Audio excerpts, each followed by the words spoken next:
All right. Hello, everyone, and welcome to an episode of Dear Dr. Fantasy. For my very special guest today, I have Kate, whose channel is the Literary Apothecary. Hello, Kate. How are you? Hello, I'm doing well. Thank you for having me. Oh, it's a pleasure. It is my pleasure to get this chance to talk to you about your reading journey and your channel and all that fun stuff. And I appreciate you being here today. I know you're a tiny bit under the weather. You let me know that before we started Yeah, recording. So everyone be aware that Kate I is got my tea though, so good, we're good, good. good. Tea is good. And I have my Dear Dr. Fantasy mug here too. So Excellent. we are all set for the conversation. So, I am actually really curious to learn more about your channel. I've been checking it out here and there, and I am subscribed, by the way, to your channel, Thank you. and I have been for a while. But this is our first chance to get to talk with each other, and I am very curious to learn about why you started your channel. And let's start with why, and you've probably explained this many times, but for my, and you know what's coming, for my viewers, why is your channel called The Literary Yeah. Apothecary? So my channel has gone through a lot of transformation since I first started it. Like a lot of people, I first started it during the pandemic when we were all homebound and working from home, and Are I you class would, of 2020 as well? yeah, I think Yeah. so. Uh, I started a little bit later in the year than a lot of other folks did. I had only just discovered BookTube as a thing a couple months before that.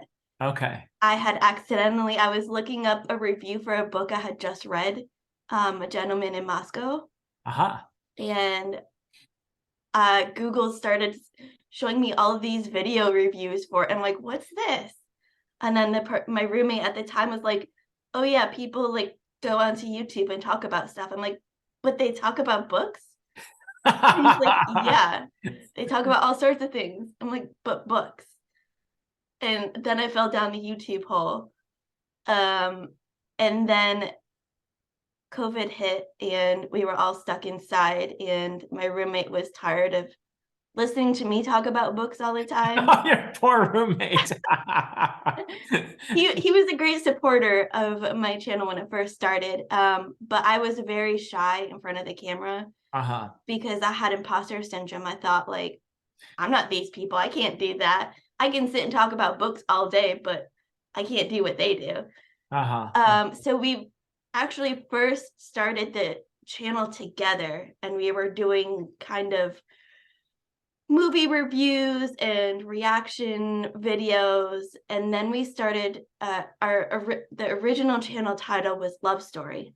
Oh, okay. um, Okay. and then we started one episode we talked about Just Mercy, which Huh. was uh, the movie version of it was just coming out with Michael B. Jordan and I forget who else. Okay. But then I went and read the book, the memoir, or that was movie was based off of, Huh.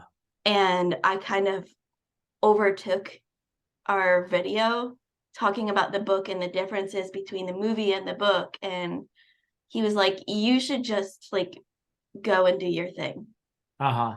And so then I started making videos under Love Story about books, and then it became kind of like, okay, I actually do like doing this. And so let me just make it my own thing instead of just an offshoot of what we were doing before. Yeah. Yeah. And that's where the Literary Apothecary came in. So, one of my big passions in life is bibliotherapy, Ah, which is using okay. books for therapy. And I hadn't realized that it was a real thing until I started doing research on it. And there's actual therapists that are licensed in bibliotherapy, and they talk to their clients just like a real therapist would, but then they recommend different books based on different ailments. Oh, how interesting. So like art therapy, but based on books. Exactly. Exactly. Wow, that is really And cool. they like wrote a whole book that's kind of like a medical, encyclopedia about it. It's called The Novel Cure. They're two British therapists, and they're Wow. like actual licensed as bibliotherapists. Yeah. And so then I fell down that hole, and that's kind of where the start of my personal channel came in. Um, for a long time, every Sunday, I would do a bibliotherapy Sunday where I would talk about a different ailment and a different book recommendation for that ailment.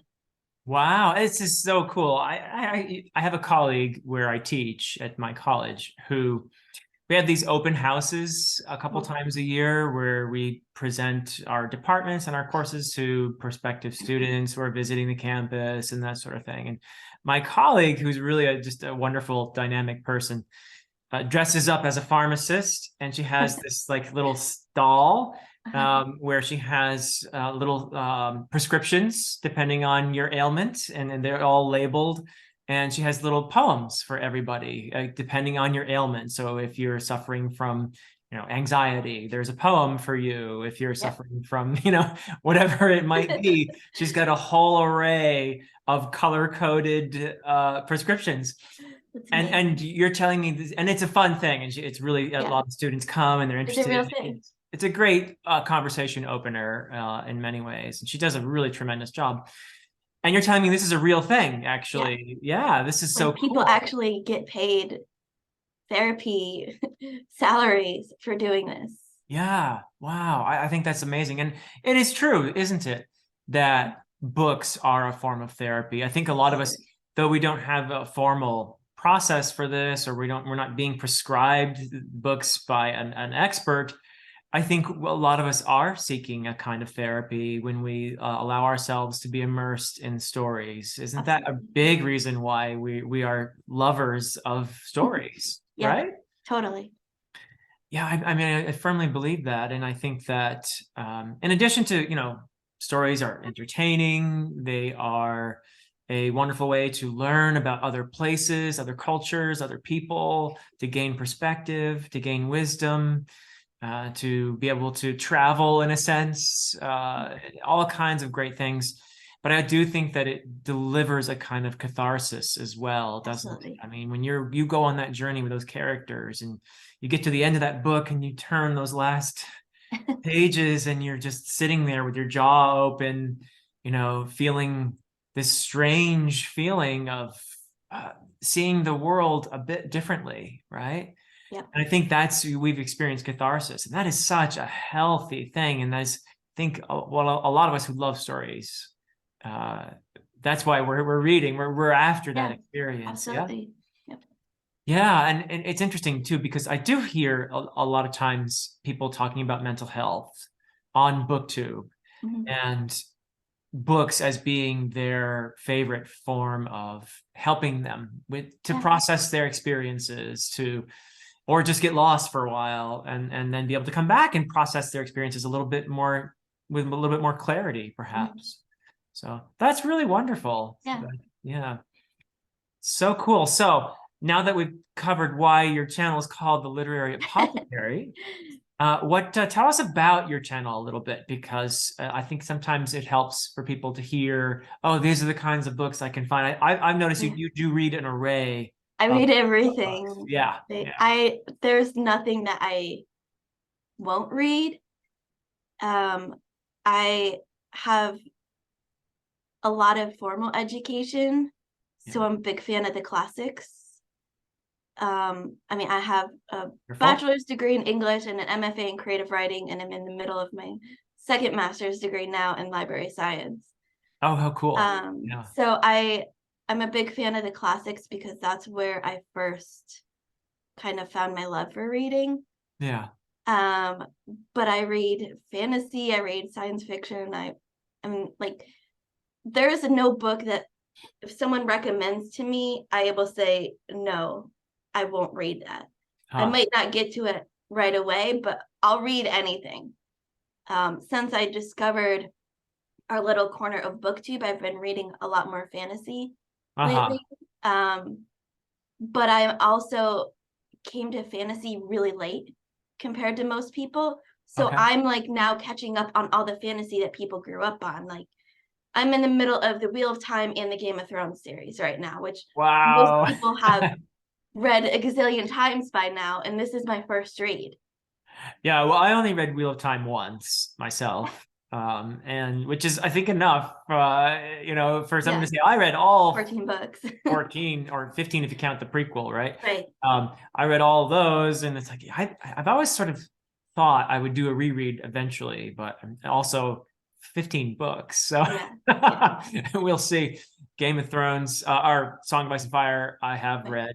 read the whole 5 books that are out. I've read every one twice. The first one actually quite a few times because I used to teach it in my fantasy novels course. But yeah, that's fantastic. So I mean, Yeah. there's no wrong age to discover I fantasy. read everything, and just like my reading, my videos are a little bit of everything. Yeah. Um, I People often ask me how I do short videos because my reviews are usually like 5 to 10 minutes long. Yeah, I noticed you do short, which is And actually smart. Yeah. I don't like to give spoilers away. Mm. So I try to keep my reviews spoiler free. Yeah. And I take notes as I'm reading because I have horrible memory. Uh-huh. Um, and so I just sit in front of the camera with my notes and I just talk until I don't have anything else to say. And they just happen to be, sometimes they feel a lot longer than they are. And then I go to edit them. I'm like, oh, that was like 5 minutes long. Which is these days actually a pretty ideal length. Yeah. It's not quite as short, right? Right. But I I do don't. shorts. Yeah. Every Friday, I'll do a 60-second review, Ah, okay. which I just kind of do the main points of what I liked in the book because my channel is all positive. Uh-huh. You won't see like a rant review on my channel. If there's a book that DNF'd, which is rare, or I didn't get along with, I'll talk about that in my bi-weekly rating vlog as I Uh-huh. come across the book, but I won't do like a dedicated review on why I didn't like this book because there's enough negativity in this world. Yeah.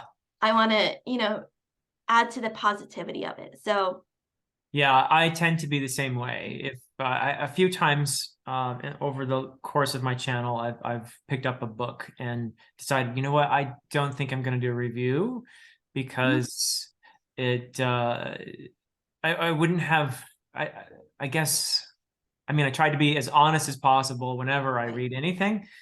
But if I have more negative than positive things to say, I feel like I'm not doing a service to anyone, Yeah, uh, particularly. And I would never say something in any review that I wouldn't say in front of the author. That right. to me is important, even Yeah, if I have absolutely. criticisms, Yeah, to be respectful. yeah, So I have made criticisms during reviews, but I've mixed that with more positive remarks as well. yeah, But if I have more negative than positive things to say, then I'm probably just gonna, yeah, okay, let's not yeah, do this review. yeah. And And I feel like, because we have things like Goodreads out there, yeah. I'll put all of my honest thoughts into my Goodreads review Hmm. because I have had authors that say, even the bad reviews still help them, hone their craft and stuff. Huh. And they help readers try to, figure out if that's the right book for them or not. But I'm not going to have that be the focus on my channel where my face is there. Yeah. Yeah. That's a great attitude. If an author says, look, I want you to give it to me, give me the give me the criticisms because I want to get better. I find that that's more rare though, Yeah. when because I They'll critique. say that, and then once you actually give them that, they don't actually want it. So I've whenever an experienced author that. approaches me to review their book, I'll say, I only do positive reviews on my YouTube channel. Yeah. If I don't feel like I have enough positive to say, you can find my full thoughts on my Goodreads. Uh-huh. Yeah. Fair enough. Yeah. Because I think a lot of times, it's very personal. Your writing it's part Absolutely. of you in some sense, and when somebody's criticizing, it's hard to detach yourself from that and see those criticisms in a in a critical light, like where you're able to not have yourself invested personally Right. in the criticism. So I've found, because I do criticize people's writing for a living, I'm an English professor.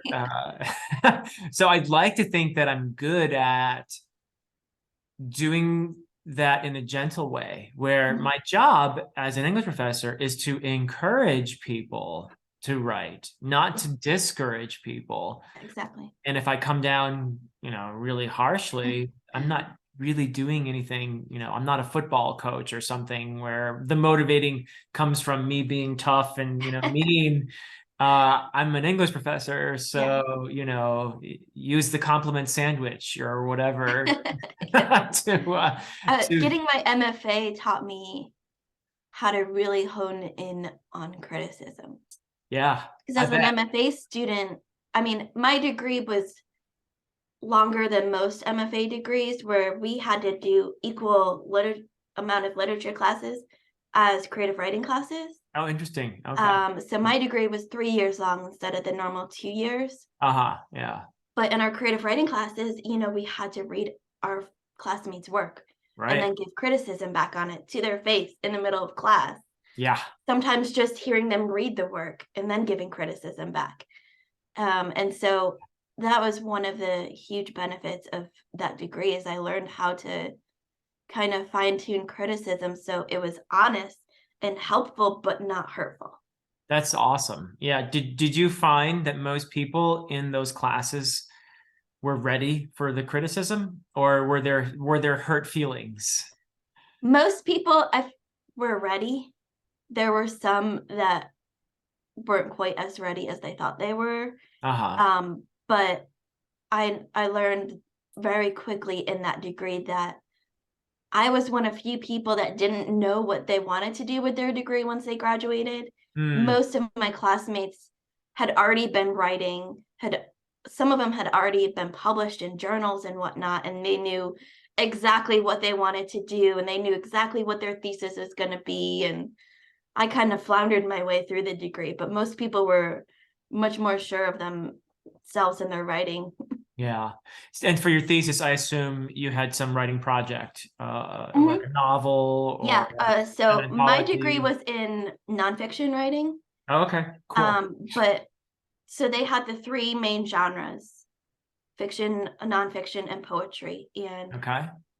essentially, our thesis at the end of our degree was supposed to be the start of our first book. Okay. Um, and Okay. so, depending on what genre you were in and what aim you were going to, depended on the length. Okay. So obviously, like your poetry thesis would be a lot shorter than a nonfiction or a fiction thesis because Right. poetry Right. books tend to be a lot shorter in length. But we had to, so mine had to be at least 90 pages of Okay. polished materials. It went through like our thesis committee, which was three professors, Yep. Yours is rigorous nonfiction, edit. correct? Yeah, Yeah. yeah. I focused Do you on, mind talking about it a little bit, what you did? sure, yeah. A lot of people find it really fascinating. So, my thesis focused on my family history, Oh, wow. and Okay.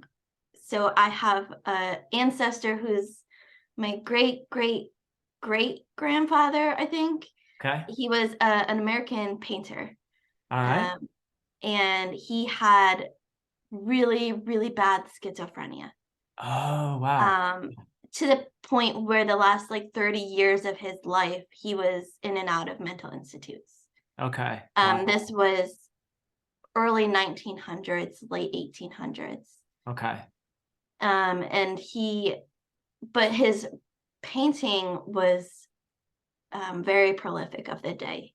He was a Huh. landscape painter. He was at one point um, roommates with like Albert Pinkham Ryder and, like the big American painters of the day. Wow. He, instead of going to Europe, which is what a lot of the painters of that day were doing, he couldn't afford a European trip.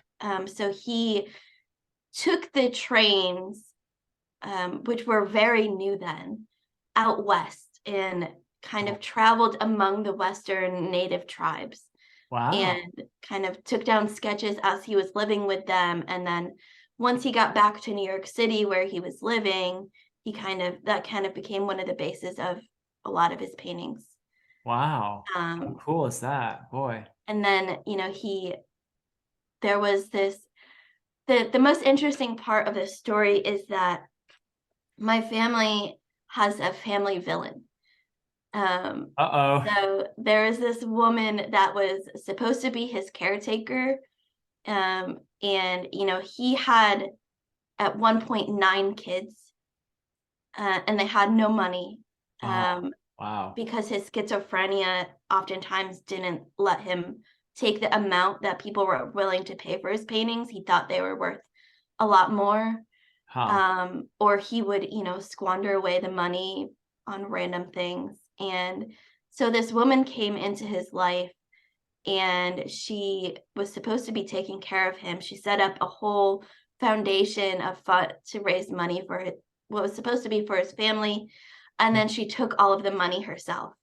Oh, Um, wow. and she was the last person to see him alive. And Ooh, wow. it like becomes like a whole thing. Wow. Scammers have been around for time immemorial, I Well, guess. yeah, and her husband was a known scammer. He was actually arrested Oh, for his crimes, and he would like drug women and then steal their things and stuff like that. wow.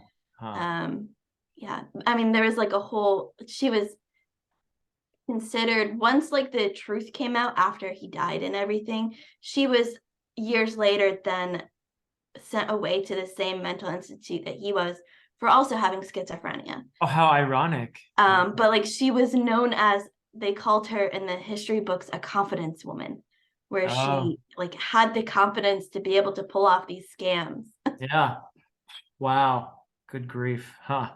That does sound very colorful. Yeah, so my thesis kind of deals about his history and how it affects my family today, and kind of mm, my history growing up in a very tiny country town in mm. upstate New York. Okay. Yeah. It covers a lot of different things. Our family goes back to Mary, Queen of Scots. Oh, wow. We Another were tragic supporters of figure. her, and then Yeah. we fled to England, and then from England we came to the US, and Ah, it like kind of started as like a kernel, and then my main thesis advisor was like, well, we need a chapter on you growing up. And I'm like, but it's not really about me, it's about him. uh-huh. And she's like, but we still need this. I'm like, okay. So then I had to like think of other chapters to like tie everything in, so it wasn't just a smattering of different essays. So my thesis was Yeah. more um a collection of essays instead of like one straight narrative, where some information is repeated in each of the essays Yeah. or different essays depending on what I'm writing about, Yeah, because I I would I wanted would them to be also like essays that readers could read on their own instead of having to read it all in one collection. Yeah. Okay, cool. But I would also think though that there'd be some thematic connections between the various Right. That essays. was the hard part, is like, Yeah. okay, I've got all of these different essays, some my own kernels and some suggested by the people that are going to pass me to graduate. Yeah. Now, how do I make them one cohesive thing? And Right. that's where kind of the history of my family came in. Cool. So yeah, you were able to tie everything together with those themes. Well, I passed, so Okay. That's good. That's good. Oh, that sounds really fascinating. yeah. And so having gone through an MFA program, and I'm sure there are a lot of people on BookTube who have thought about doing an MFA or have done an MFA. And I'm curious to hear about your overall experience. And is it something that you would recommend to people? Yeah. So it was an amazing experience. Hmm. Um, I wouldn't change it for the world, Okay. but it wasn't the right degree for me. Uh-huh. Um, I got to meet a lot of amazing people. One of the parts of the program that my professors had every year is they brought in established writers from each of the fields every year. Wow. So like one of my favorite historical fiction books is All the Light We Cannot See by Anthony Doerr. And right before he won the Pulitzer Prize for that book, he came and spoke at campus. Cool. It was like right before I think it was right before the nomination was made public. And he kind of told us, so each author would come to campus and they would have like a chat open to the public, but then they would also come to their genre specific workshop for just the MFA students. And they would read our writing that we were working on for that class. Oh, wow. And give us feedback on it and talk to us about, their writing. And he kind of told us right before it came public, I think it was like a month before it was public, that his book was going to be nominated for the Pulitzer Prize. Wow, that's really amazing, huh? So he's like near and dear to my heart, and those kinds of experiences made it completely worth it. But I was the type of student that I had no idea where I was going with it. I see. Yeah. So if I had a clearer idea, then it would have been more beneficial. I graduated with my bachelor's degree, and then the only place that I could get a job was working for my mom in the nursing home that she was running. And I did that for about 2 years. Yeah. And then my mom is also highly educated. She has her MBA.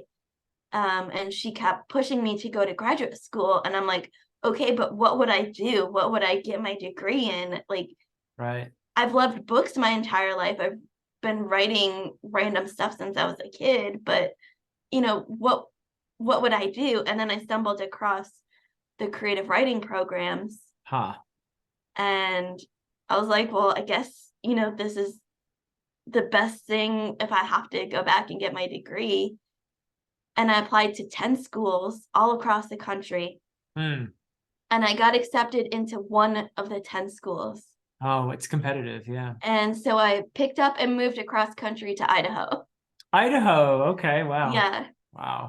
I was up in northern Idaho in Moscow, and beautiful I met part of the world. Yeah. It was a beautiful, beautiful place. Yeah. My thesis advisor was incredible, Kim Barnes. She writes both fiction and nonfiction. Okay. And her second book ever to be published was nominated for the Pulitzer. Wow. Wow. And she was incredible. And I met a lot of great people, but I always felt like I was out of place there. Yeah, I suppose, I mean, for something like it's, a 3-year commitment, and it's probably not a cheap thing to do. No. So grants and whatnot were very competitive. I paid my way through school loans. Yeah, so I mean, it's a huge investment of time and money and energy, and I think it's hard enough for those of us who are inclined toward writing. What do you do with this passion? What do you do with this? How can you translate it into making a living? And I go back to my experience back in 8th grade when I told the school I wanted to be a writer, and everybody else was, I want to be a police officer, or I want to be a doctor, or whatever. So they got to see a doctor or a police officer, and I went and saw a writer. They found one for me in rural Vermont, across Lake Champlain from you. Yep. And the really nice fellow, but the first thing he told me was, all right, well, it's great, you want to be a writer, but you're going to need some kind of day job, right, or you're going to need or unless somebody's going to be supporting you, you need to think that through. So I went the academic route. And that's what a lot of people in the MFA did. A lot of us, kind of, that's were getting their MFA to then become a creative writing professor, which is even to supplement it, or the other way, to go and try to work for some kind of a literary journal. Yep. Which is equally hard to do. Yeah, okay. And so I was just like, I don't know, I like books. I know, and the problem there is there are way more people with MFAs than there Yeah. are positions, I would Mhm. think, in either case. Well, and I would say also going through the MFA program, you'll read a lot of different writing than a lot of people on BookTube probably would read. Oh Just yeah, yeah, the writing in the MFAs, just by the nature of the program, are a lot more literary. yeah, yeah, Less, fantasy, science fiction based. You'll have a few of those, especially now that the MFA is more prolific than it was when I was there. yeah. Um, but you get a lot more, literary type of fiction than, your, yeah, I'm just gonna pick up Game of Thrones type of thing. Yeah, yeah, which is, you know what? I think that's great. If you want Right. to be a fantasy writer, If that's for you, then yeah, you can learn a lot. by all means, Yeah, especially now, the MFA in a lot of places is, a stepping point to a PhD. When I was getting my MFA, there was just a handful of PhD programs in creative writing. And right. so they still considered my degree a terminal degree Mm-hmm. because there was like 3 or 4 programs across the country that had a PhD in Yeah, creative writing. yeah. Now it's a lot more common. Yeah, so now to get a position as a professor of creative writing, you probably need the PhD because it's Right. just that competitive. Yeah. It's really tough. So Yeah. you have to be, in other words, I think you have to be super dedicated to this path Yeah. if you're going to do Absolutely. it. You have to Yeah. be absolutely sure this is your life calling. This is, Which I still don't know in it. yeah. So I was in my last semester of my MFA, Yeah, getting ready to defend my thesis, like spending night and day just polishing it as much as I could. yeah, I have like the editor brain where like I just read and change mistakes every second of the day.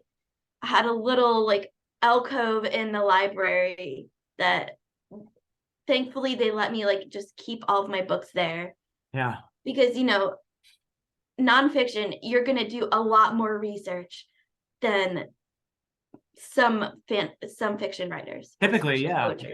yeah, yeah. So I had just stacks of books and they were like about all different kinds of things. Yep.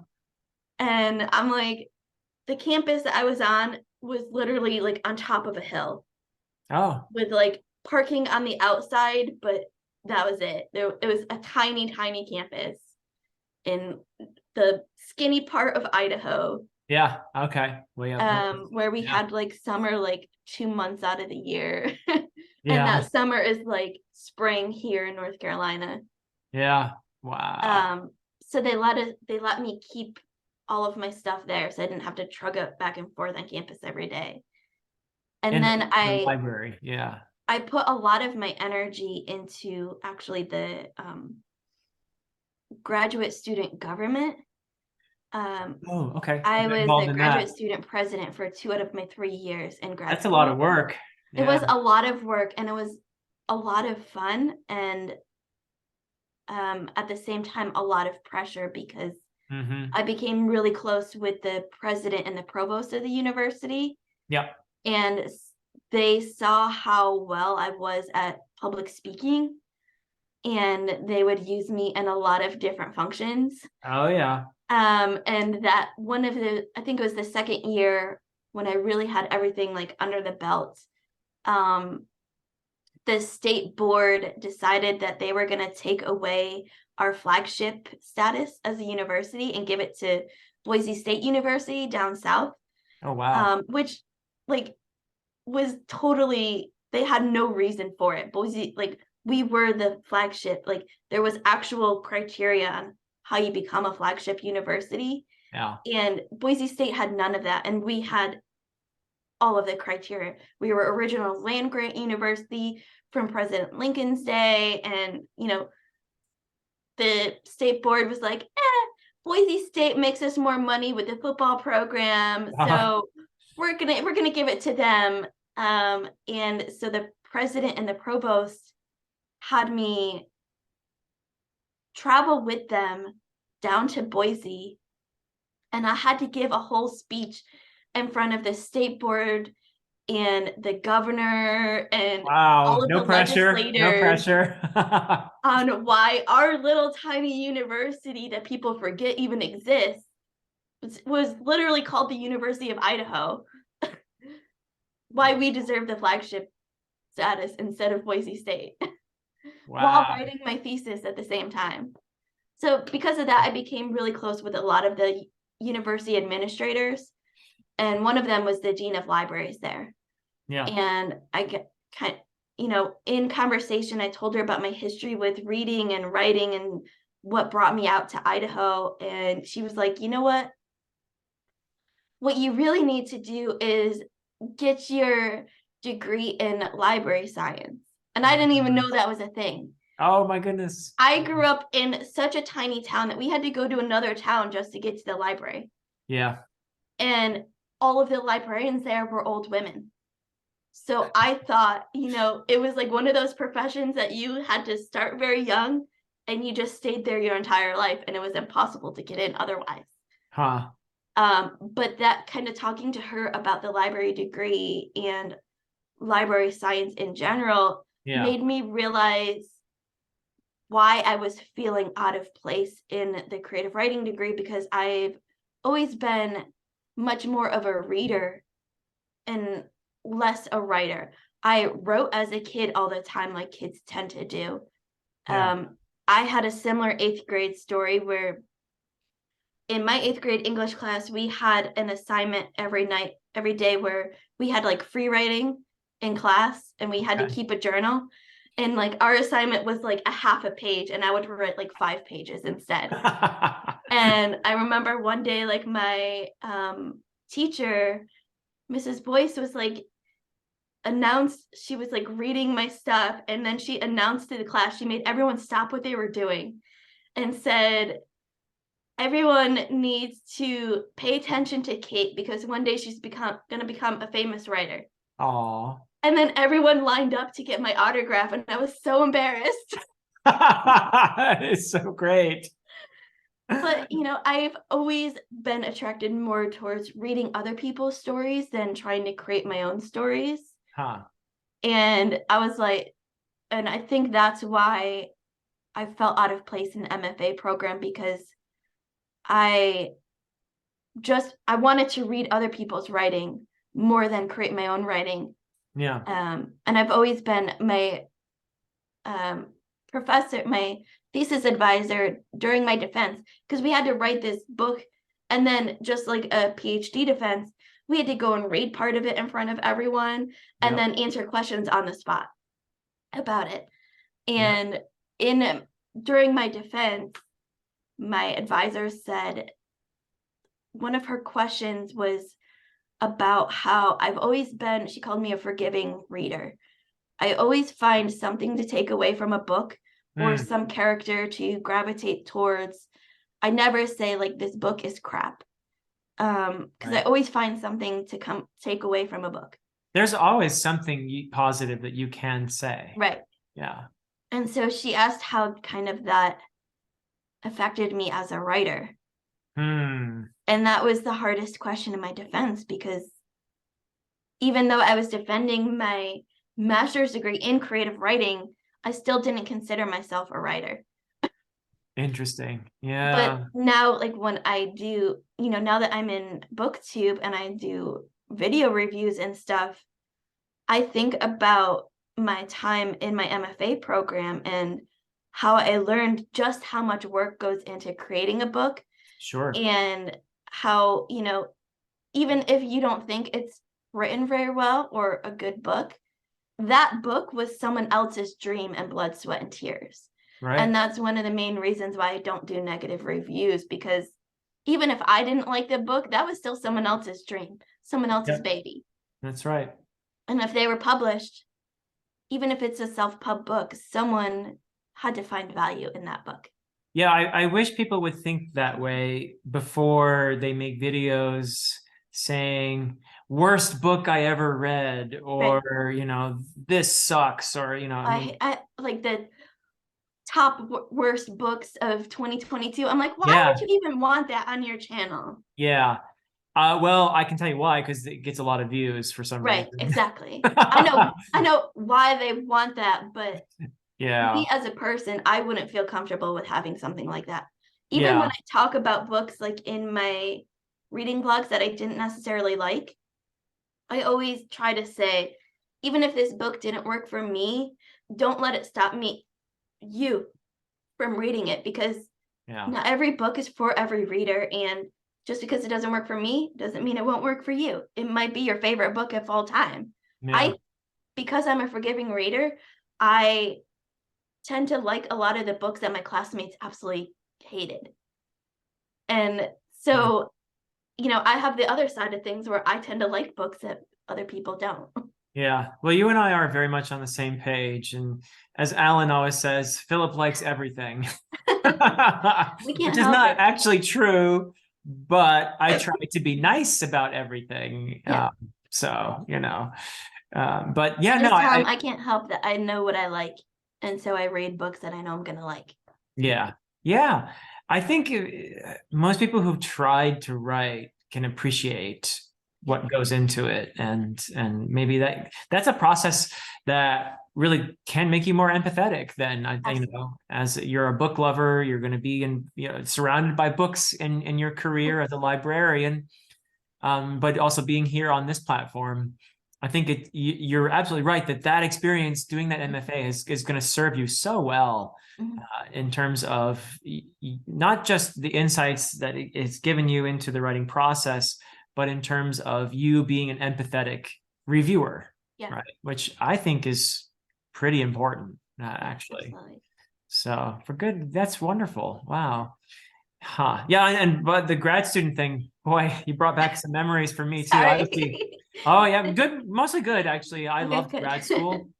I did my PhD in English literature because I decided to go that route, rather than the creative writing, which Right. probably for what I wanted to do at the time, creative writing might have made more sense, but I Mhm. didn't really know much about that either. So Yeah. I went into academia.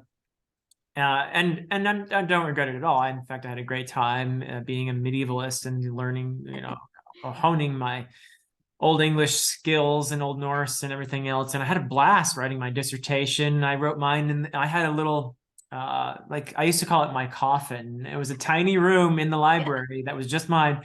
full of books on all three sides. And then there was a Yeah. door behind me. Oh, yeah. And I'd go into my coffin and I would write, write, write, write. And I could go be in there for hours, and Yeah. it didn't feel like time was Mine anything. had windows. Yeah. So Oh, you had windows. yeah, Wow. I Lucky because you. I was like besties with the university librarian, she hooked me up with the Oh, best one. you got hooked up So there. I got Wow. like a corner one where it had Oh. like windows on two sides. I had no windows.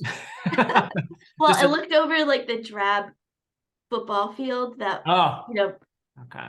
75% of the year is just dead grass because it's Idaho. Yeah, yeah. Um, Okay. but yeah, Yeah. at least I Well, got the sunshine when it was sunny. yeah, I had an ugly fluorescent light over my head. So yeah. I brought my own lamp though. So Excellent. but yeah, no, that's amazing. And I wasn't the president of the graduate student association, but I was the vice president. Nice. So which means a lot less work. Yeah. I always felt like the president had to do the worst stuff, Yeah.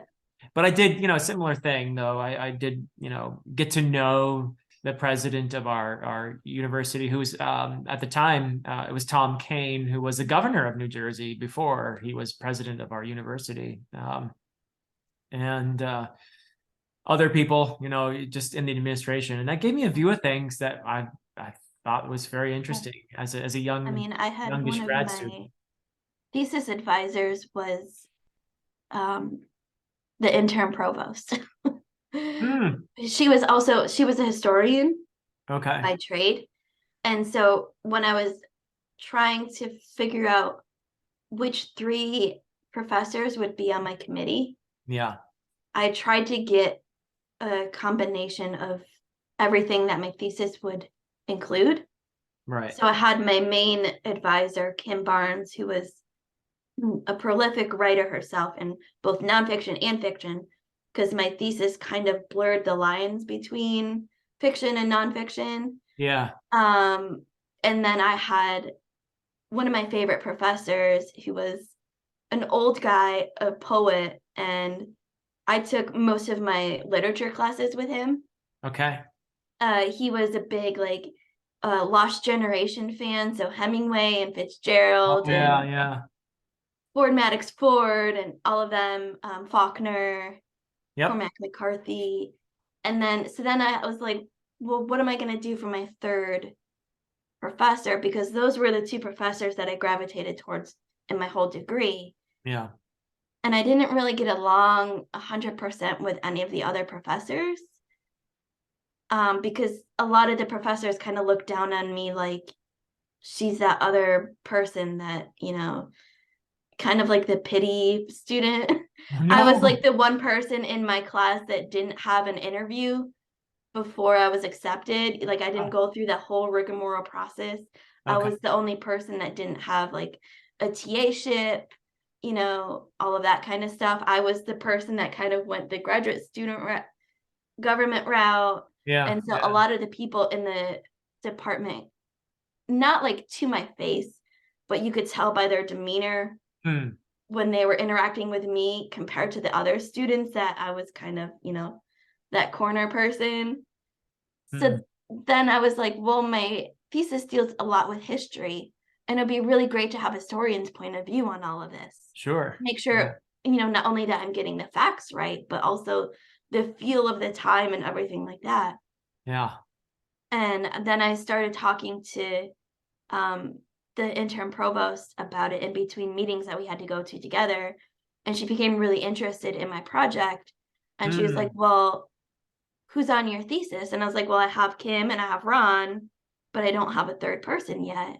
And she's like, well, how about me? And I'm like, uh, Okay. okay. I can't say no. That's awesome. And it turned Yeah. out really great. Yeah. Cool. Wow. Well, that's great. And I hope that this conversation is maybe helping some people who are thinking about Yeah, maybe hopefully. grad school and do I And do I'm the happy to creative? talk to anyone about it. Yeah, I think that's helpful. Do I do the creative route or do I do the academic route? What's more likely to, I mean, if you're into the humanities and books and stuff, the job market's going to be tough. Yeah, Either way, you have to be super passionate to persist, I think. right. And I Um, think especially as, this is gonna sound bad, but it's not meant as bad, but especially as kind of a Caucasian, uh-huh. a lot of the focus is now on, people of color, which is great and fantastic, and I'm happy for them. But that leaves people like us kind of on the outside now, like where we got to find our own, just like they had to back when Yeah. Caucasians were prolific in the field. Yeah. Yeah. That's, how Especially when do, you talk about scholarships and grants and stuff in the academia world. right, right. Yeah, and I think it's an important question. How do we address the injustices of the past, Yeah, where it is, and there is no doubt whatsoever that certain groups were very much discriminated against, and some of it even today. So yeah, it's a tough one, really. It really is, and I think that's something you encounter in publishing too, by the way. absolutely. Understandably, and I think Yeah, I even support the idea that yeah, absolutely. publishers are actively seeking authors from groups that are Yeah, underrepresented it's in the great. past, and I think it's good. Yeah, It's good for the genre. It's good for people. So I'm all for it myself too. But it's a conversation for sure. yeah. So now that we've covered that, I think it is time for the standard question going on the theory, which is Yeah. very much a theory, that you are what you read. Tell us about some of the formative reads for Oh you, gosh. Kate, going back to when you were little up to, what are some of the reads that really could explain who you are? Sure. So, I've always been surrounded by books. Even before I could read myself, my mom was reading to me. So I remember most nights being sitting in her lap in the rocking chair, and she would read to me her favorite book as a kid, which was The Wind in the Willows by Kenneth Grahame. Hmm, I Um, love it. Yes, I so love the before Windows. I even, was reading myself, I kind of knew the idea of stories and characters. Yeah. And then it was like the year before I was going into kindergarten, and my older sister was telling me all about school and how fantastic school was. And I was like, well, I need to prepare myself so I'm ready for kindergarten. So I would sit down with my Curious George books. And first I started with, the really thin tracing paper, and I would trace over each of the pages. Aw. And then I gravitated to learning. My sister would tell me, like, oh, these weird symbols are actually letters. And so then I would copy over the letters onto like computer paper. Okay. And then I would learn that the letters made up words. And so then I gravitated towards learning how to read by copying over Curious George books. Huh. And That's so then fun. I Yeah. would go and create my own stories once I knew, like, oh, I can do this. Like, this isn't some magical thing that just happens. Like, people actually have to create these stories. Yeah. Then I went and started creating my own crazy, ridiculous stories. Oh, how nice. Yeah. This But first my time, by love the for way, reading definitely came from Curious George. oh, that's wonderful. I read Curious George as a kid too. And Wind in the Willows, the first time it's come up on BookTube for me. So, that's great.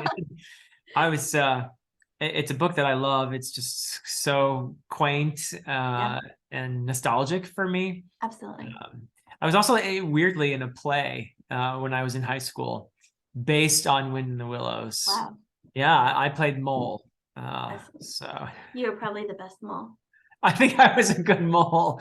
It was a musical. I had to sing for it. Wow. Yeah, It's elaborate. yeah, I can still remember some of the lyrics even. So yeah. Um, Unfortunately. yeah. I'm not gonna sing them for anyone now, but yeah, that's good memories from that From one. Curious George, then I graduated towards books like The Boxcar Children, Oh, okay. where I dreamed of rotting away and living on a train with the Boxcar Children. Wow. And like The Secret Garden was always a big book for me. Yep. I also dreamed of having like a secret uncle that would come and take me away. I didn't have a Oh, great childhood, so my escape, like a lot of people, even as adults, was in books. huh. And so you know, Nancy Drew, I was Oh obsessed yeah. with Nancy Drew. Yeah. And then I once I got out of elementary school and I entered into middle school and we started reading, real books, to my mind, then I kind of hit what a lot of people would call like their kind of goth phase, Uh-huh. where for years I was obsessed with Emily Dickinson Oh, yeah, okay. and Cool. I Edgar love Allan Emily Dickinson. Poe, and Yeah. like Dracula was my first fictional crush. Okay. Okay. That is your goth phase. Yeah. That lasted for a long time. Emily Dickinson is great. She is. I She's fantastic. love teaching her poems. They're just very evocative, and I never feel like one of the few poets where I never feel like, okay, yeah, I know what she's saying here for sure, and yet I really enjoy just how the process of wrestling with her poems too. Yeah. So, You never know exactly what she's saying, but you also have like a clear image of what the poem is, yeah, what's happening in the poem. And it's kind of a crazy juxtaposition. absolutely. Yeah. Yeah. So once I got over my goth phase, then I was kind of, I think, a junior in high school. And then I just kind of fell into whatever books they were giving us in school. Okay. I'm one of those rare people that Actually actually read. enjoyed the assigned reading, because I Yeah. was like, wait a minute, you're telling me that I can read books for homework and get credit for it? Like, I Yeah. don't have to hide the books that I'm reading and pretend that I'm doing other homework. Right. Yeah. I mean, for To me me, too. it was like the best thing in the world. Yeah, same here. I think I was the only person in my whole class who actually read Moby Dick. We didn't have to read that. Yeah. I was the only person that enjoyed like Catcher in the Rye, Uh-huh. Ernest Hemingway, you know, A Farewell to Arms, and Okay, okay. Farewell to Arms. Yeah, I was gonna say Old Man of the Sea, maybe. Old Man That's in the Sea. yeah. We read a lot of Hemingway in high school. Okay. And Yeah. then I went and read a lot more Hemingway in grad school.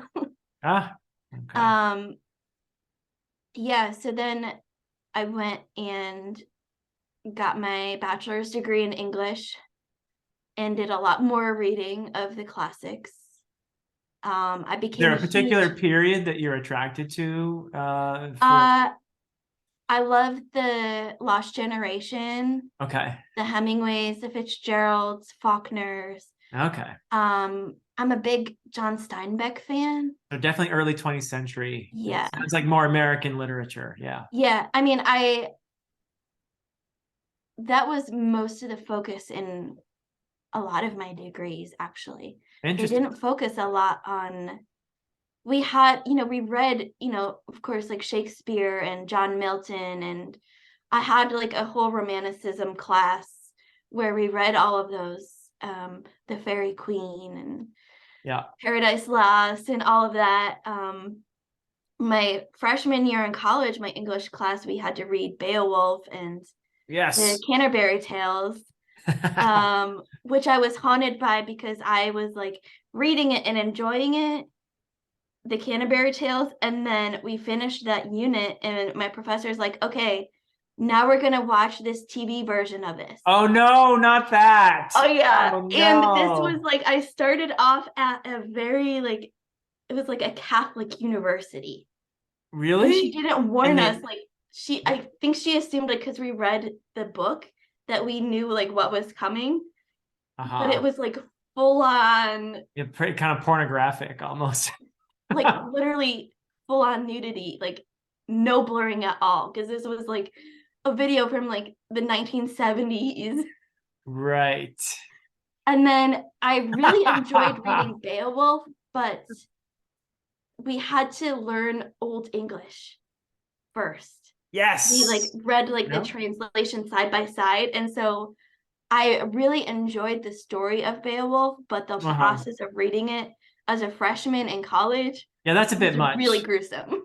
Yeah, no, I think I honestly much prefer in Old English, but I'm a medievalist and I Right. would not in a freshman literature course, I would teach it in translation. I It would was teach like literally like English 101. that's insane. Yeah, no, you that's not how you teach Old English. No. No. Yeah. Yeah. So then I was halfway through like my bachelor's degree and I started kind of going more towards a creative writing focus. Uh-huh. And so I took, you know, classes where we read more modern writing instead of so much classics. Okay. Um, and that's where I discovered books like Possession, by A.S. Byatt, Oh yes. uh, which became like one of my favorite books of all time. I've read Okay. that book several times. And but like everyone else in the class like completely hated it. Oh no. But I'm like, "Oh my gosh, this is the best thing ever." I think it kind of drew back to my Dracula days with the epistolary format. Yeah, yeah. I just Wow. loved reading about like these scholars that are studying these other writers and like everything coming to life on the page. Yeah. Yeah. Um, but Cool. yeah, I mean, I can't like I said, I came to fantasy much later than That's what I was people. just about to ask. So when did Yeah. fantasy come in? So Yeah. I was in somewhere mid college when I read the Harry Potter series for the first time. Okay. College. It Okay. was popular like when I was growing up, when I was in high school, but all of Yeah. the mean girls were reading it, Okay. and the like mean popular girls that were really mean to me. So I didn't want anything to do with it at the time. Which is I ironic because it is definitely a series where the mean popular people don't come off very well, right? But I can't explain it. I think they yeah, just wanted to be part of like pop culture, you know, how it part of the popular crowd, so they would I read see. it, I and you know see. they had all the swag and stuff, and I'm like, well, I don't want anything to do with that because I don't want to be part of them. Yeah. And then I was in college, and I think a friend of mine had gifted me the first book or something. Okay. And I was like, well, I've always been a person, if someone gifts me a book, eventually I'm going to read it. I'm not just going to let it collect dust on the shelf. Yeah. So I read it, and then I just fell completely in love. But then, I was still stuck in that classical world. Yeah. And so I read Harry Potter, and at one point I read the Hunger Games series, but I don't remember reading the Hunger Games series.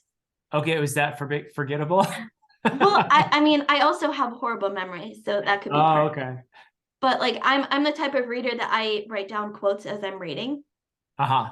And I have, a Google Doc that goes back to, I think, like 2012 of quotes. And there's a quote in there Wow. from one of the Hunger Game books. And I was sitting here thinking I hadn't read this series at all. And there was Oh a quote in there, and I'm like, no. not only did I read it, but I enjoyed it enough to write down at least one quote from the book. Oh, that's crazy. Well, I think when you do read a lot, Yeah. it is possible to forget what you've read. Yeah. And yeah, I mean, I don't know if I've ever forgotten that I read a certain book, Or entire series. or entire series. But I know I've forgotten. I could say like, yeah, like 30 years ago, Yeah. I read, Dan Simmons' Hyperion. Mhm. Can I tell you in detail what I read? No. I remember being scared witless of the Shrike, and there's a bunch of different people telling their stories, kind of like Canterbury's Tales style, that sort of thing. I remember that vaguely, but I don't think I would forget that I actually read the book. But Yeah, so I didn't really I went through a big historical fiction phase. oh, cool. I love Yeah, historical fiction. Yeah. where I mean, the part that I love about historical fiction is that it kind of ties two of my loves together, Uh-huh. history and fiction, into one. And if done really well, you can't really tell the difference between where the history is and where the fiction is. Yeah. Yeah. Um, so like now, that I'm a grown adult and I read every chance I get, and I have this booktube channel, a lot of people will identify me with the Outlander series. Uh-huh. Uh-huh. That's become one of my favorite series, and that's one of those kinds of series that, unless you're a fan of, some people in the book world will look down upon it Mm-hmm. because they haven't actually read the books to appreciate everything Right. that's in the books. They just see, the TV series advertising this big romance movie. And I'm like, Uh-huh. okay, there is romance in it. There's love and marriage and whatnot in it. But there's so much more in the Outlander books than just Jamie and Claire's love.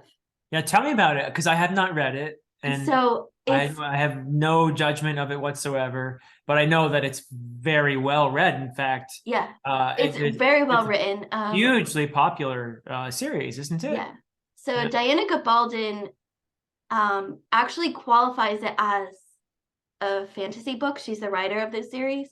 Right. She There's qualifies time it as travel, I fantasy. think. Yes. Yeah. That's the like main crux of it in the first book, the very beginning. So it's not really spoilers because it happens like first couple chapters. Even I know that there's time travel, so Right. Right. everyone must know. I try to be careful of spoilers just in case. Yeah. Yeah. So our main character, Claire, we start off the book in right after, I think it's World War II ends. Like they're literally celebrating the end of World War II. The Okay. news has just been announced. Claire is a combat nurse, and her husband was an officer in the war, and Okay. they live in England. They go on vacation to Scotland in the Highlands. He's a historian by trade. Oh, okay. And they are in Scotland on kind of like a second honeymoon because they got married right before the war started. And they Gotcha. didn't really get to celebrate their marriage or anything. Yeah. And they're out in the Highlands countryside, and in Scotland they have a lot of stone circles, like Stonehenge. Yeah, sure. And the Scottish culture, especially in the Highlands, are very superstitious people. Huh. And one of the superstitions is that this stone circle up in the Highlands is a fairy circle where there's fairies. And Right. the base of Outlander is that Claire is up at the stone circle the next morning after they've watched these women in white dresses dance around and do some kind of a, ritual around Okay. it with the sun rising. She goes back to collect flowers because she's studying to become a doctor. Uh-huh. And she accidentally leans against one of the stones, and then she travels back to the 1600s, I think, originally In Scotland. in Scotland, in the Highlands, in Wow. the middle of the Jacobite rebellion against Okay. the English. Yes. Um, Yeah. not even knowing that she can time travel or what happened. She Wild.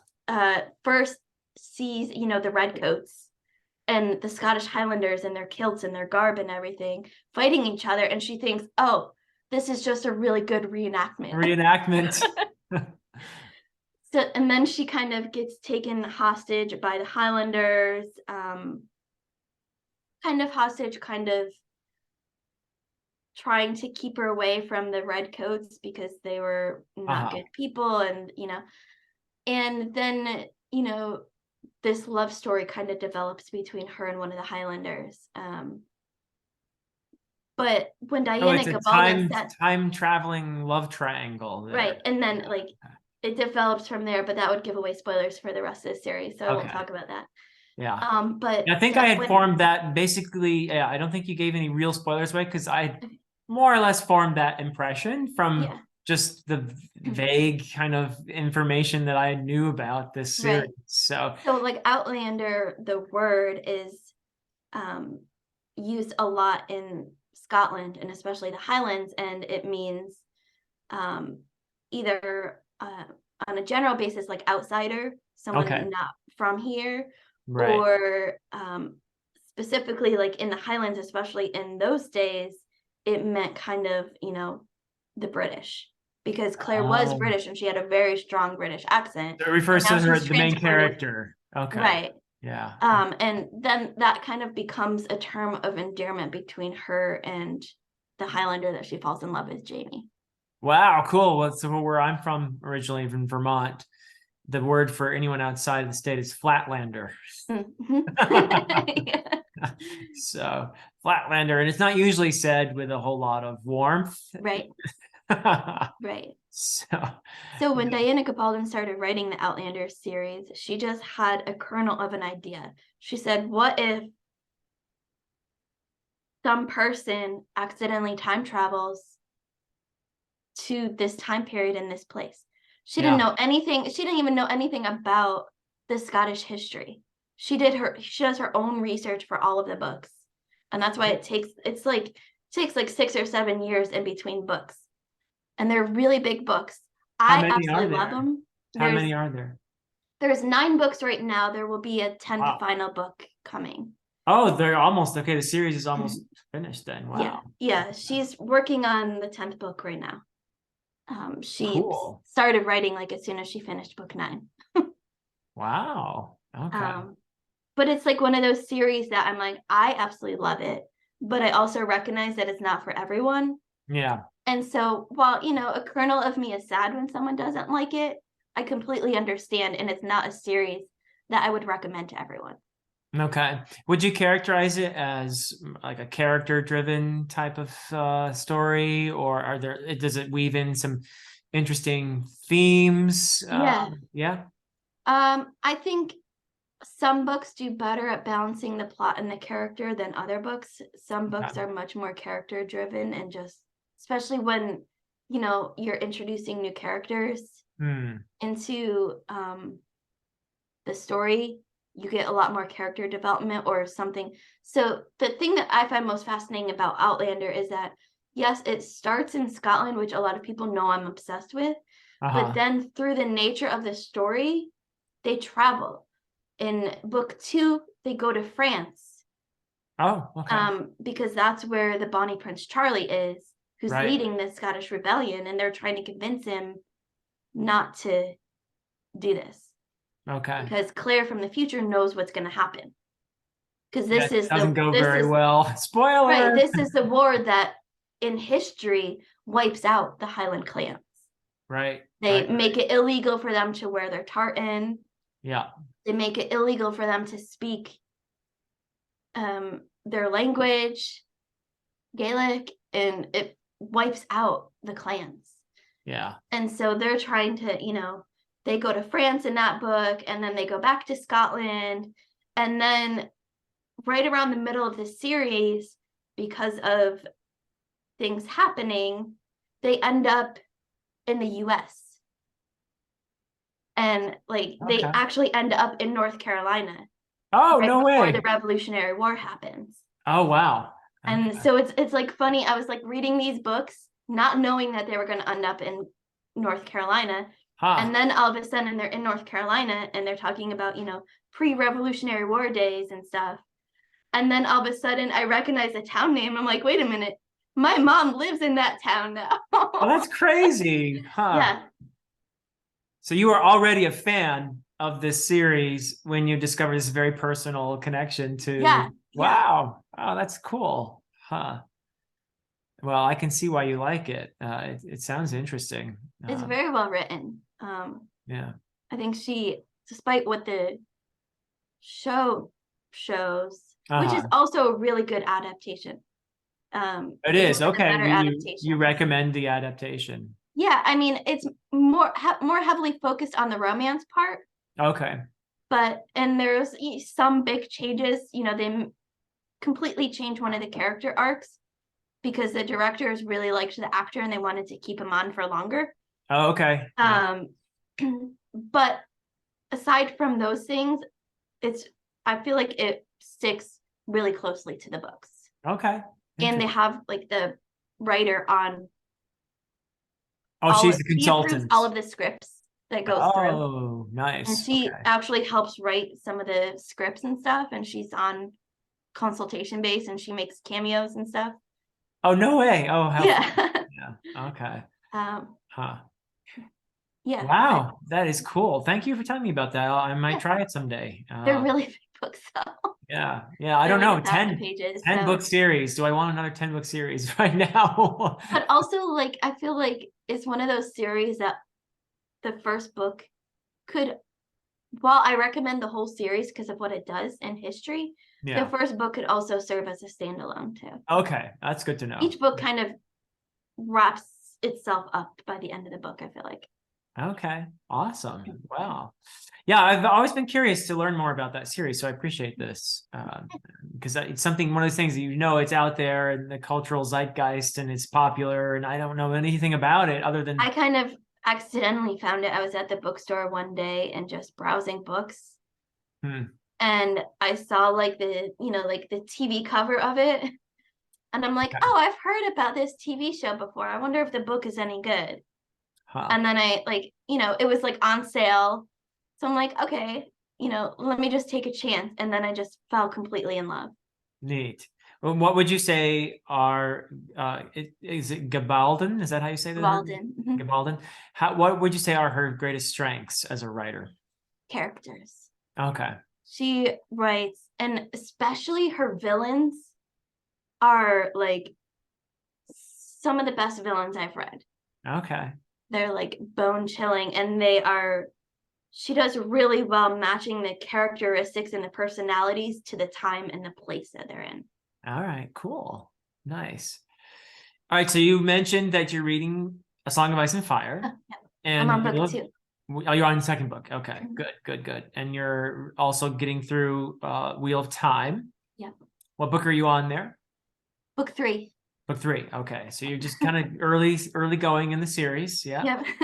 How are you liking them so far? I'm loving A Song of Ice and Fire. Okay. Game of Thrones was my favorite read last month. Oh, that's big. Yeah. I Are you knew in one I of the was going. read-alongs that's happening right now, or just doing it on your I own? started it with Ben and Grace, and then Okay. I fell behind, and so I've kind of just been reading at my own pace. Okay. Because Okay. I think they're on book 3 now. Um, Yeah, something like that. Yeah. the Wheel of Time, I'm leading a read along on my channel Discord for that. Okay. So we're doing 1 book a month for that. And that's going okay so far, or? Yeah, I mean, I'm enjoying it to keep reading. Okay. I would say I appreciate being able to see the kernels of what Robert Jordan did for modern fantasy. Yeah, Um, a lot. but if you haven't read the Wheel of Time series and you just want good fantasy, I'd say there's probably better fantasy to read than to spend your time on a 14 book series just Yeah, to read good that's fantasy. yeah. Yeah, I mean, I'm glad I read the series. Right. I really am. Do I want to reread it? I don't know. I don't Yeah. know. I'll have to work myself up to that someday, maybe. But yeah, cool. And what's on your radar in terms of fantasy? Anything after these series you Well, think you next year might will be want to my try? year of Hob. Oh, wonderful. Okay, Yeah. yeah, I'm yeah. really excited for that. This is I've my also hobby got here. Yeah. I've also got kind of a focus that developed quickly on my channel this year of self-pub books. Cool. Yes, I noticed that. So You had yeah, almost Zach every Argyle's Sunday. book you read, I Yep, think. Yeah. yep. Almost every Sunday, I think 3 Sundays a month, I have a different self-pub writer Okay. on my channel. And so I try to read their book before I have them on. And they are, I think mostly fantasy just by design of our circle, Uh-huh. but not exclusively to fantasy. Okay. So cool. Yeah. Yep. So you're getting some self-published fantasy and Yeah, a lot of self-pub. nice, nice. I'm going to be a self-published fantasy author soon. Yeah, that's exciting. Myself. Yeah, yeah. Scary. well, by the time this comes out, I think the book will be released. Awesome. So yeah. So we'll see how that goes. Yeah, I look forward to adding that to my TBR and Yeah. maybe Well, having you on my channel one day. oh, that'd be awesome. That'd Yeah. be great. Yeah, for sure. Yeah, no, I think it's great. I also am discovering more and more self-published fantasy, and I have a stack of self-published fantasy to get through. I haven't been very good about it lately because I'm in so many buddy reads right now, Yeah. which is the bane of BookTube. Yeah. It's the joy of BookTube and the bane of BookTubers, I think. Yep. All the buddy reads. So I mean, I'm in 6 or Oh my God. 7 Yeah. right now, and it's just too many. I've had to scale back on my buddy reads, Yeah, um, mostly because they just overrun my TBRs and I don't have time for them all. And yeah. I became kind of the person in BookTube that would sign up for all the buddy reads and then didn't read the stuff when everyone else was reading it, and people I've been kind of able to, but expected I that haven't been of able to read me. anything else. That's the thing. Right. So yeah, And then, I got this new focus on my channel, and there's, these old fantasy series that I want to read, like A Song of Ice and Fire and stuff, that I'm like, okay, when do I find time for all of these books that I want to read? yeah. I mean, it's a wonderful problem, I guess. Yeah. But yeah, there should be, I think, a recommended number of buddy reads for for we need some kind of like a forum where people give you a heads up about the pitfalls of BookTube, and signing up for too many buddy reads should be like at the top of that Absolutely. Just list, I think. headliner. Yeah. Watch out for buddy reads. Watch out for buddy reads. They also like multiply like bunnies. Like you sign up for Yeah. one, and then Yeah. somehow one becomes two, and then Yeah. two becomes three, and it's Yeah. just like, where did all these? I don't even remember signing up for these buddy reads. I know, right? Yeah. So I'm able to just barely keep up with them, sort of, but I'm also not able to read anything else. Right. And so I feel bad because I haven't been reading the self-pub that I want to be reading as well. But maybe what I need to do is get in a buddy read with those. See, there you Add go. some more buddy reads. Right. That's how it happens, because you're like, I like just happened to get a Song of Ice and Fire series from my bookstore for like less than like $10 the entire series.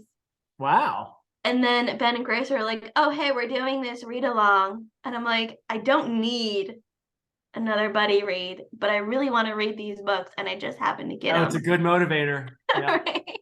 It's a good motivator to be in a buddy read to get certain things. That's yeah, for sure. But I love talking with people Right. about the reads. That's why I'm here. That's Yeah. the And I feel purpose. left out if I'm not part of it. Yeah, that too. Yeah. But I just feel like I get way more out of a read when I discuss it with my friends here on Absolutely. BookTube, after everybody's read it. And that's for me, the whole purpose of all of this is that's the heart of it for me. And so I like being in buddy reads. I like being in discussions. Yeah. But I have to learn how to scale back a little bit. I think after I get through some of these, Yeah. It's some of one them of are only those problems that trilogies. you kind of have to learn, almost like growing up, you have to learn on your own because, I tell people like you have to limit your buddy reads, but they're Yeah. like, "Oh, no, I can handle it." And then it has to be like one of those hard lessons, Yeah, you which get is the buddy read ironic. burnout. Yeah. Right. So yeah, but right now I'm enjoying all of them, which is another problem Yeah. because Right. they're all great Right. series too, and they're things I do want to read. But That's my problem. Like I want to read everything.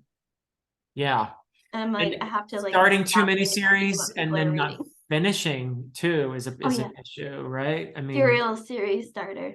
yeah, yep, exactly. So I was able to put away a few series at the end of last year, though, so I was glad to do that. And then I just sort of got carried away and joined all these buddy reads, It thinking, happens. yeah, I cleared things up. Now I can do this and this and this. Especially the start of the year just looks so good for buddy reads. Yeah, yeah. All And then that you get to like optimism in the March and you're like, air.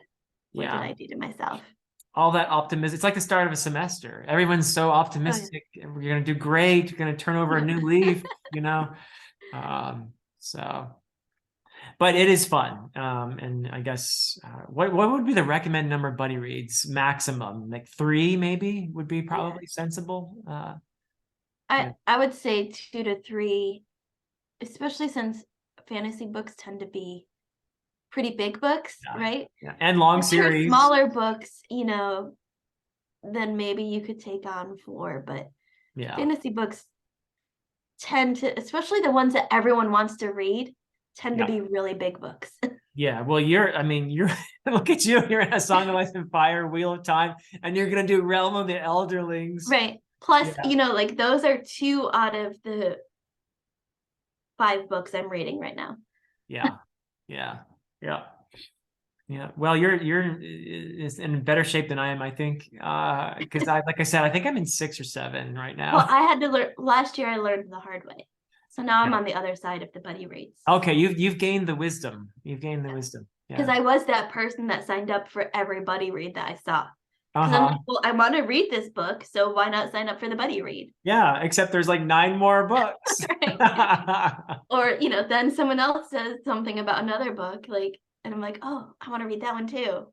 Yeah. And everyone like wants to read at the same time. And I'm like, Yeah. Yeah, you have an issue when someone puts out a video like short standalones, or something like that, and you're like, you're like wistfully sighing and sort of drooling over all the short standalones. that's one of the things that I always talk to writers about. Like, fantasy series are great, but fantasy books don't necessarily need to be a series.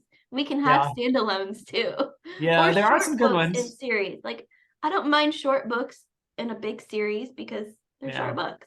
Yeah.